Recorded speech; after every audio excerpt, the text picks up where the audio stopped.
Hey guys, welcome back to the United Star. I've Said and Atano with me, and this is the game week 3 review.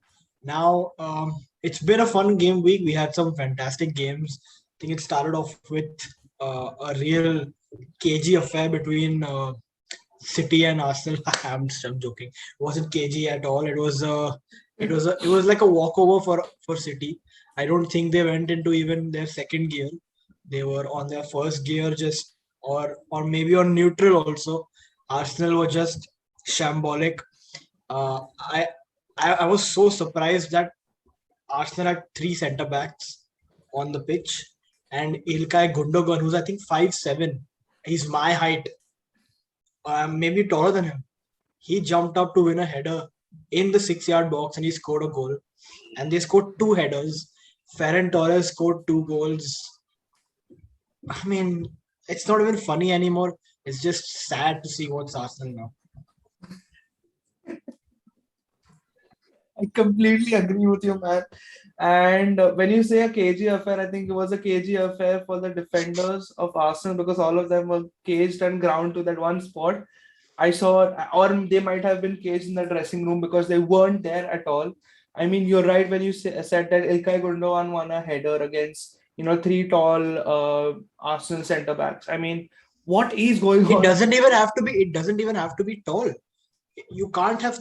Yeah. The centre back's job is to win a header. That's the first thing you learn in defending. Mm-hmm. And there are three of them in the box, and Ilkay Gundogan still wins it over them. It's shambolic defending, man. I can't believe it. Atano, man, you want to say I can see you want to say something. I mean, I can only say that after the fourth goal, Arsenal supporters were enjoying and were, cheering. So I think they've had it with Arteta. So I think this was the last straw. If after the international break he doesn't win any games, it's over for him, in my opinion. And of course, Granit Xhaka not getting a red card in Premier League season, that is never going to happen. Did you hear those Arsenal fans shouting? Traditions, bro, traditions. But did you hear those Arsenal fans shouting, to City fans, we lose every week, you're nothing special, we lose every week. Those lads have given up. It's just sad. It's sad to see Arsenal. And the saddest part is that none of us are even surprised that Arsenal got smashed 5-0. It's I would expect it to happen very regularly now against the top teams. They got lucky against Chelsea because Burnley had some great saves to make. Even against City, I think Burnley makes some fantastic saves. But would have easily been 8 or 9. But let's move on. Let's let Arsenal be where they are at the bottom of the league. Let's go on to the next. This was a real KG affair. It was Liverpool Chelsea. And my God, this game had everything.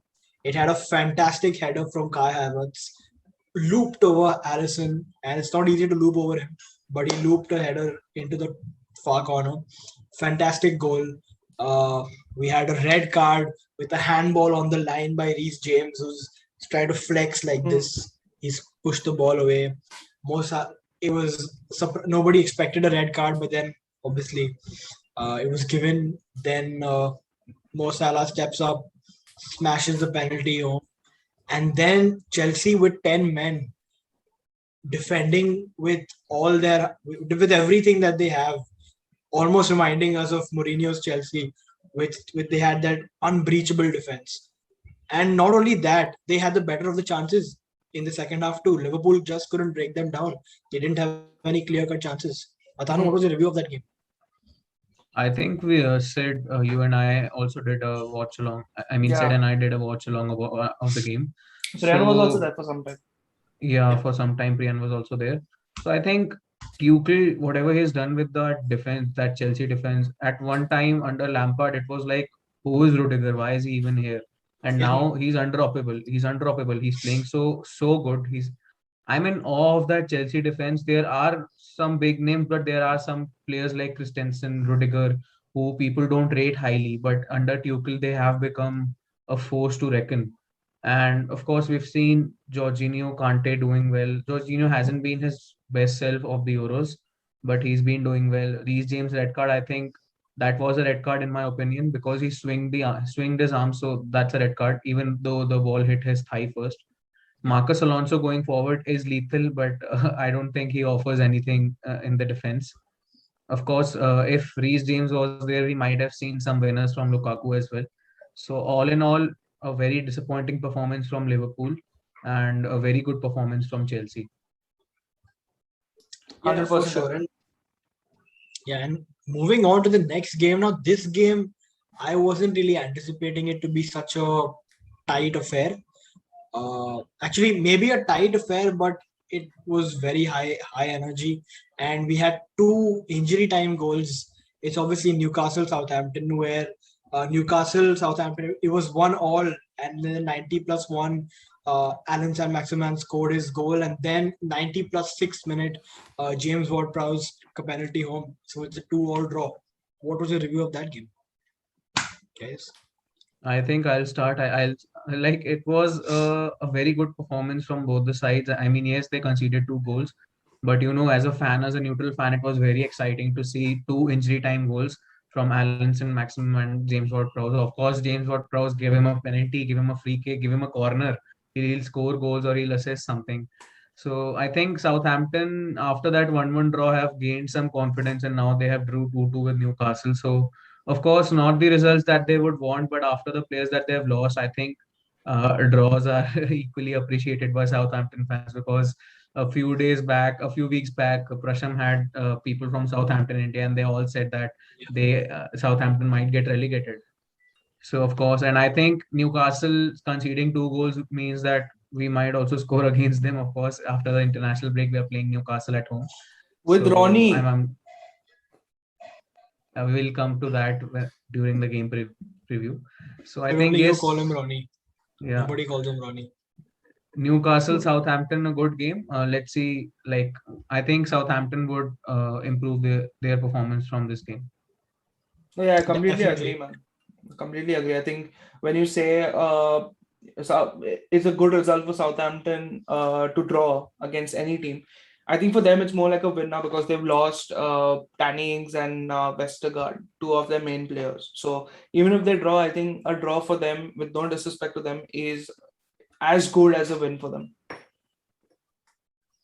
Okay, and then moving on, another game where we expected West Ham, they were looking so good the last 2 game weeks. We expected them to bulldoze over Crystal Palace, but Crystal Palace showed some great fight in them.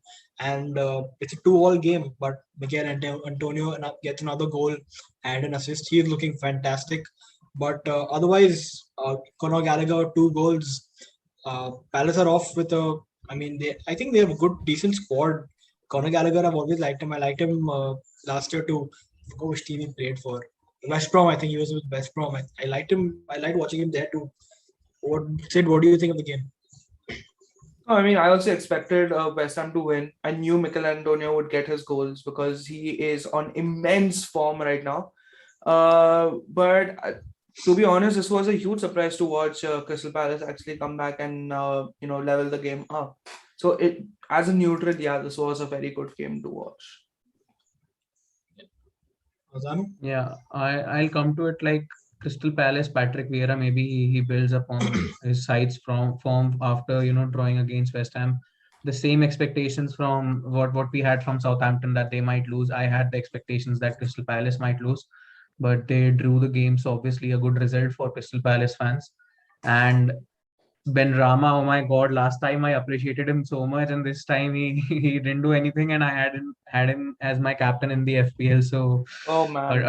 a tough game week for me in terms of FPL. But yeah, a good team. I think if they can get Lingard into this team, I can see them competing for that fourth or fifth spot in the Premier League after the end of the season. So I think yes, they should be trying to get Jesse Lingard, and of course they have got now Kurt Zuma. So of course their defense is strengthening. I think Dawson and Ogbonna are the defenders right now, but once Zuma comes in, of course their defense looks a bit more stable.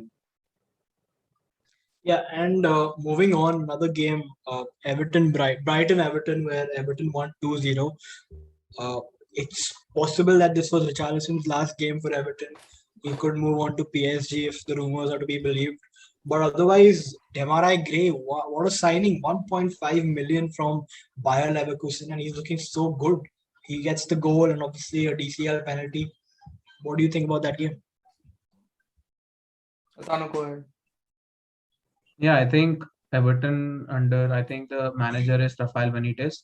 So he's done really well. Of course, 2-0 win, a clean sheet that's always helpful for a team like Everton, because I wouldn't want to criticize a certain Jordan Pickford, but for Everton he's a very different player from what he plays for England.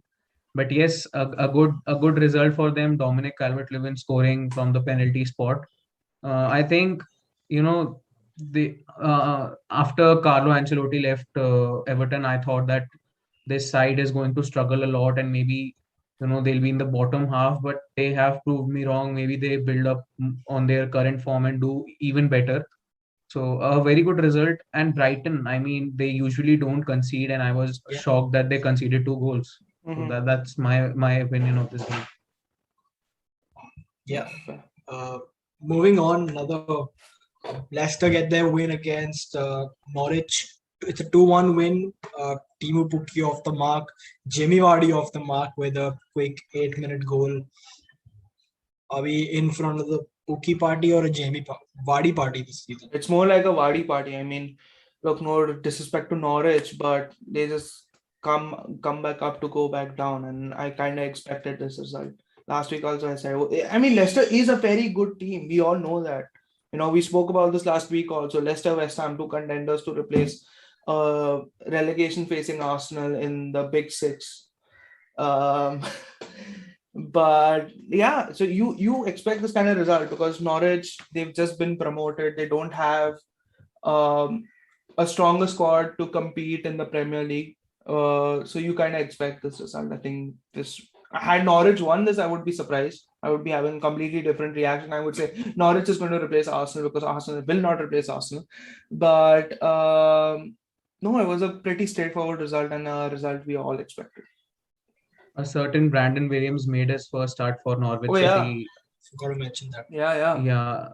But I just wanted to mention that after losing, I think James Justin was out last season and will be out this season as well. They also lost Evans, Johnny Evans. He's very injury prone. And then they lost, I'm forgetting the name.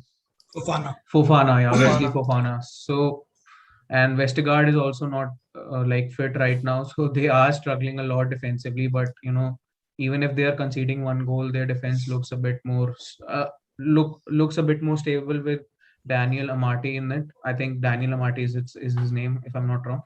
Yeah. So that looks, I think, yes, Leicester might do it, but they have been very disappointing towards the end of the season. So I don't think they'll get into the top 6 this season. I don't think so. Just because it was Norwich, it was a result, but no, but I think teams, I think with Leicester is that they will get into the top 6, but they won't get into the top 4. Like they'll look around because they don't have an end product to actually push them to the top 4, right? Of course, if they win the Europa League this season, they will get into the Champions League next season. But I don't think Leicester has that. I think they still lack those certain players which will actually give them the push to go into the top 4.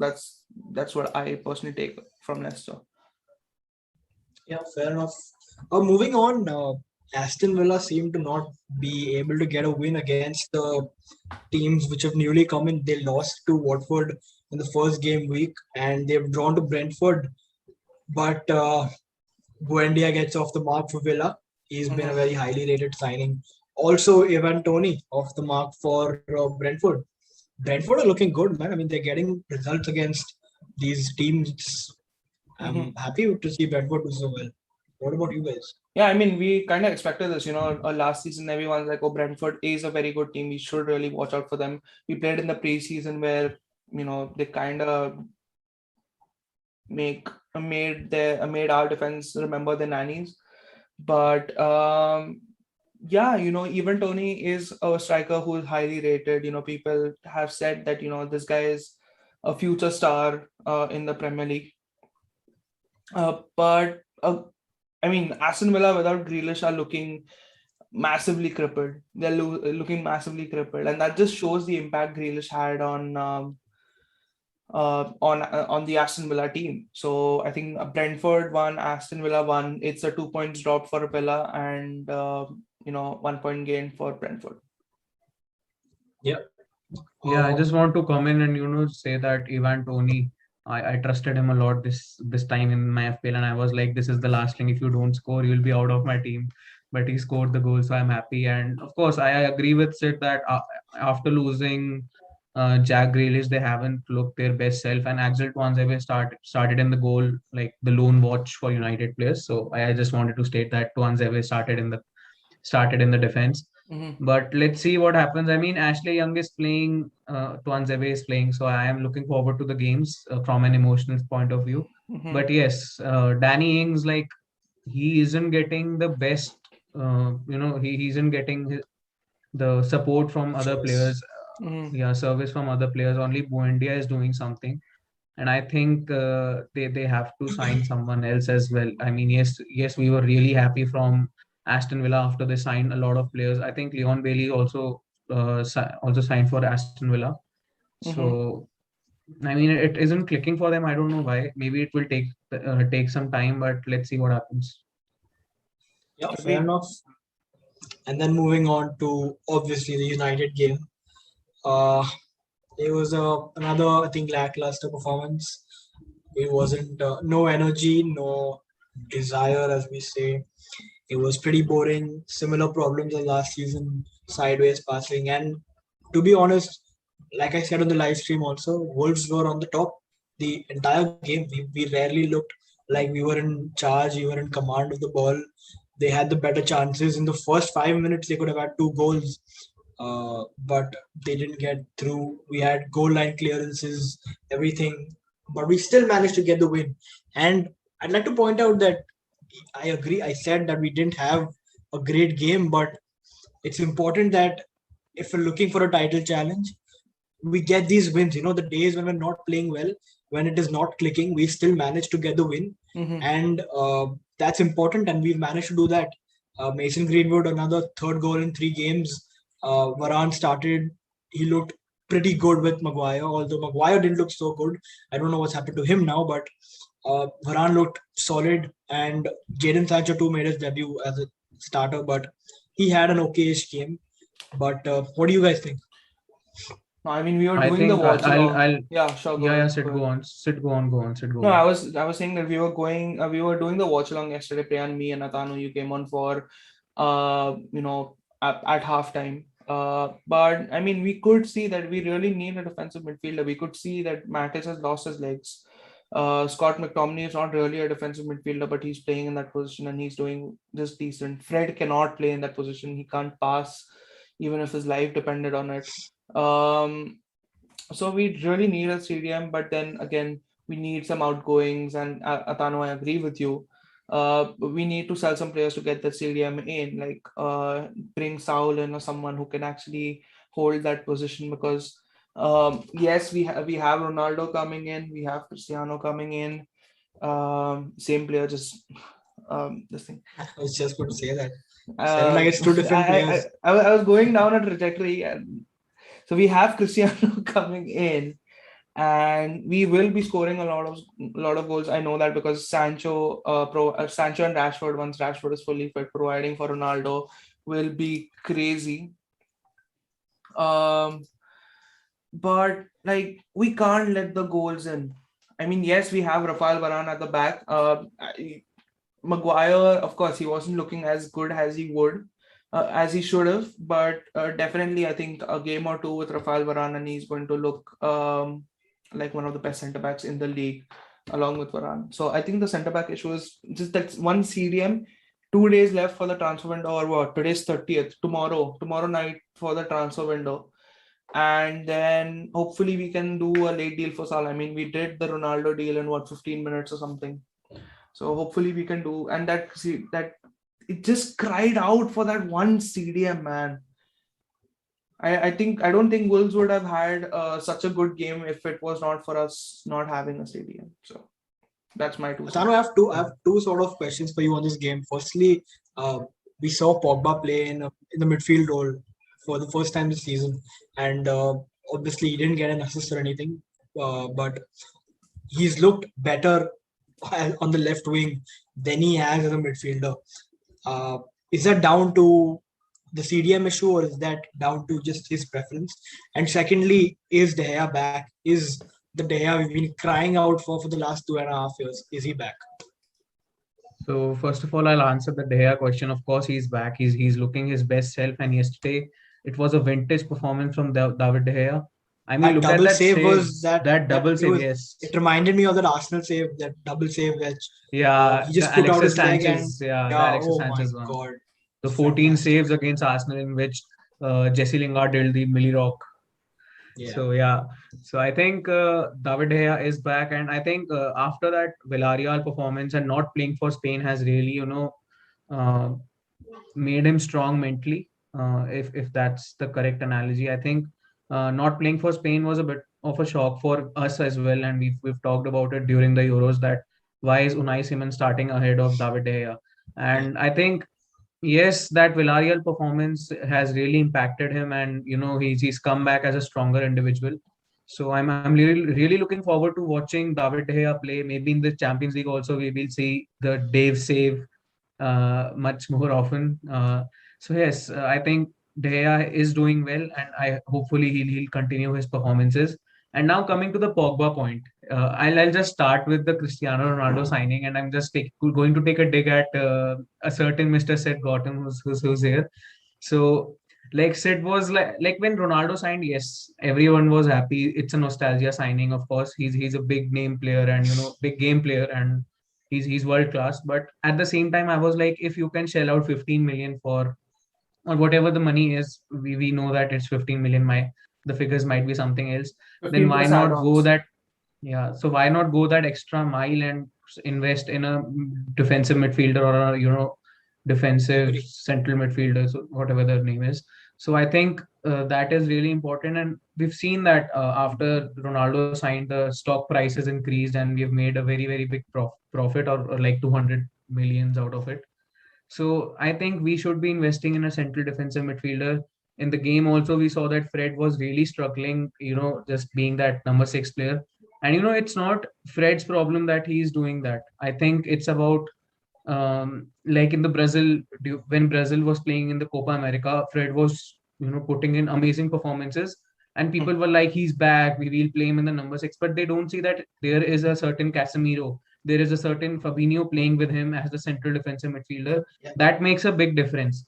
So I think yes, defensive midfielder is necessary right now, and I don't know if we'll be able to make that with only, I think, 48 hours left, if I'm not wrong, whatever the time is left. So, and coming to the Pogba point, yes, I was a bit shocked that he's starting in the midfield alongside Fred. I think if you had to play Pogba in the midfield, why not start him with Nemanja Matic? I know Matic isn't his best self and he lacks the stamina and strength right now, but I'd much prefer I'd prefer having a Nemanja Matic next to Pogba rather than having a Fred next to Pogba. And Pogba's best position right now is that left winger or left midfielder. Mm-hmm. That's because he doesn't have to concentrate on shielding the defense right now. When he's in a double pivot, that creates a lot of difference.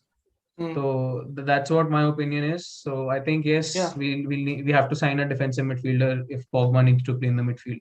agreed. Yep, Agreed. fair enough. And moving on to the game of the table toppers, Spurs are top of the table with they went top of the table with their win against Wolves. Yeah, Watford. Watford. We Sorry, won against Wolves. We won I against Wolves. WW. I got confused. So, Yun Ming's on free kick. Harry Kane is back in the starting 11. Spurs are looking good. They've won 3 out of 3. No other team in the league has done that yet. I mean till now. This 3 games. season. This season, I meant, yeah. But I mean, it's a good start for them before going into the international break. Yeah, it is a good start. But didn't we see this last season as well? Mourinho Spurs. They were on course to win the title, and then they just Yeah, but I think Spurs they've and made bottled it. they've made some very good signings this season. Christian Romero, I think nobody's talking about it much, but I feel he's going to prove to be a fantastic signing because I saw the Copa America games. I saw uh, him play for Argentina. He is fantastic. He's a rock at the back. It seems to be a great signing. Brian Gill again. He's so highly rated. He's young yet, but he's very highly rated. So I think they made some good signings. No, but I mean, I still think, man, I still think that the quality that Liverpool, City, Chelsea, and we have, I think it's miles better than the quality Spurs have right now. I mean, yes, Harry Kane's there, but I'm pretty sure the whole team's in disarray because you never know when this lad might leave. Next summer if a 200 million pound bid comes in from whoever, City, PSG, whoever wants to bid for him, and Levy accepts, he's gone. So Harry Kane's future is unsettled. You've just brought in Christian Romero, Brian Gill, who are upgrades on the players who just left. I think Christian Romero is a definite upgrade for Davidson Sanchez. I think he is another calamity. But I really don't see Spurs finishing in the top four. I think they'll have another bang average season, 6, 7, as a coach. Maybe 5th, 6th, 7th. They'll battle for Europa League. I don't think they'll be in contention for Champions League spots at all this season. Yep, fair enough. And obviously, the last game that we forgot to cover is Burnley versus Leeds. 1-1, kind of boring draw. But I'd like to mention Patrick Bamford. He's started of the season pretty well. He's got, I think, second goal, or I'm not sure if he scored 3. But I remember him scoring in a game before too. So he's on a roll. He's looking like he's going to have a good season. And I think that's it. What was your highlight of the season, Atanu? Of the game week? Who, me or Atanu? Atanu. If you want, you can answer. No, go ahead. Yeah, Sid, go on. I didn't watch the game much. No, so when you say Patrick Bamford, I am pretty sure. I meant your highlight of the week, the game week. Oh, Okay, highlight of the game week has to be Arsenal. It has to be Arsenal, man. There is no two ways. I think for me it's watching United play, so I'll say United Wolves game. Just watching the away kit, all the 3 kits we have seen. Mason Greenwood has scored in all the 3 kits, so I was really looking forward to watching him play. Yeah. And moving on to our next game week, seems like a relatively sort of week. Leicester City is a good game. I think that's going to be an Leicester interesting Man City, yeah. Leeds Liverpool is also a good game. Leeds Liverpool and Chelsea Villa. Villa have to step up now, and Chelsea obviously. And of course, United Newcastle, the return of Cristiano Ronaldo. Yeah, let's hope that we see Ronaldo back. I don't think he'll start. Might not start, but yeah, go on. Okay, early prediction. So let's just go through this. Palace Tottenham. Tottenham's winning. Watford Wolves, I think it's going to be a draw. Brentford Brighton. Brentford is winning 2-0. Arsenal City. Arsenal versus Norwich. Bottom of the table clash. Norwich win 1-0. I think this game, if Norwich wins, if Arsenal loses this game, he's out for sure. No, Amazon Prime needs content, man. It needs content. There's no way they'll get that content. They'll get that content from the next manager also. Yeah, but I think Arteta goes for sure. You can't lose in your first 4 games of the season. You can't lose to 2 newly promoted sides. It's impossible. Patrick Vieira will be the new Arsenal manager. So United Newcastle, I think we are going to see a Cristiano Ronaldo masterclass. 3-0, but we'll go more into that during the preview. Southampton West Ham 2-0 in my opinion. Leicester Man City 3-1. Chelsea Villa Chelsea 2-0. Leeds Liverpool 3-2. Everton Burnley Everton 2-1 or Everton 2-0. None of the games really excite me that much. So it's fine. Exactly. I'd like to see United win. No, anything else is fine. Yeah, we'll have a watch along for the Newcastle game. Yeah. So that's it for it. That's it for today, guys. It was an interesting week. We had some great games and looking forward to the next game week because we have a disgusting international break coming in the middle now. So we'll see you later. Do like, Thanks for share, watching. subscribe. Yeah. Bye bye.